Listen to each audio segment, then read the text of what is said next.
Hello student, today we will be learn about acute phase protein. So what is meant by acute phase protein? The protein whose plasma concentration increase or decrease by at least 25% during inflammatory disorders. Means the protein concentration is either increase or decrease by 25% during inflammatory conditions. They can be used as a quantitative marker for a disease, for prognosis and monitoring the response to the therapy. Means when these proteins are increased, they may be used as a quantitative marker to determine particular disease or whether prognosis of that disease and effect of therapy on that particular disease. The acute phase proteins are highly sensitive for a presence of pathological lesions while having low specificity for particular disease. Means acute phase proteins will increase or decrease even if there is a small inflammatory conditions, but their increase or decrease is not specific for a particular disease. They are specific for inflammatory conditions, not for the specific particular disease. The acute phase protein are now recognized and having important role to play and in the diagnosis of diseases in animal. The protein that increase in concentration during this response called positive acute phase protein, and the proteins whose concentration decrease during inflammatory condition called negative acute phase protein. In any one species, positive acute phase protein have been found have a major, moderate or minor responses. Again, in any species, the positive acute phase protein again classified into major acute phase protein, moderate acute phase protein or minor acute phase protein. So what is meant by major acute phase protein?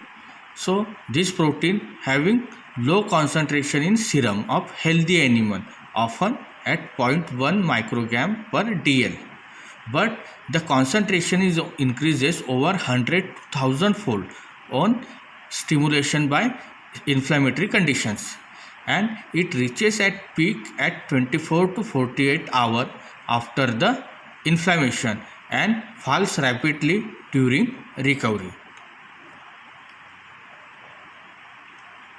The moderate acute phase protein concentration is increases 5 to 10 fold after inflammatory stimulation.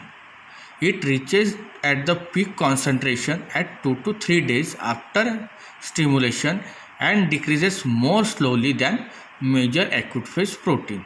Then minor acute phase protein. They show gradual increase and only increases in the concentration by 50 to 100% of resting level. Means if it is 1 gram, then it will be a 1.5 by 50%. If it is increased, then it is 1.5 gram. If they increase by 100%, then 2 gram. Whereas in moderate acute phase protein, they increase 5 to 10 times fold. Whereas in minor acute phase protein, they increase only 2 fold. Production of acute phase protein is controlled by cytokines, with pro-inflammatory cytokines includes interleukin 1, interleukin 6 and tumor necrosis factor alpha. They release from the site of pathogenic or inflammatory damage, stimulating the production of APP. Means whenever there is an inflammation to or damage to tissue, this interleukin are secreted from that damaging site, which stimulate the production of acute phase protein. Liver is the main site of synthesis for the acute phase protein. Non-lymphatic tissues such as lung, adipocyte and intestine increases the expression of mRNA for acute phase protein following inflammatory stimulation. The mammary gland also be the source of significant amount of acute phase protein. Haptoglobulin and mammary associated serum amyloid A during infection of gland in cattle. So Mammary gland also produce haptoglobulin and memory associated serum amyloid protein A during infection of mammary gland in cattle. The acute phase protein generally provide the defense to the animal for pathological damage and restoration of homeostasis. Acute phase response is an integral component of innate immune system. So acute phase response is a part of innate immune system.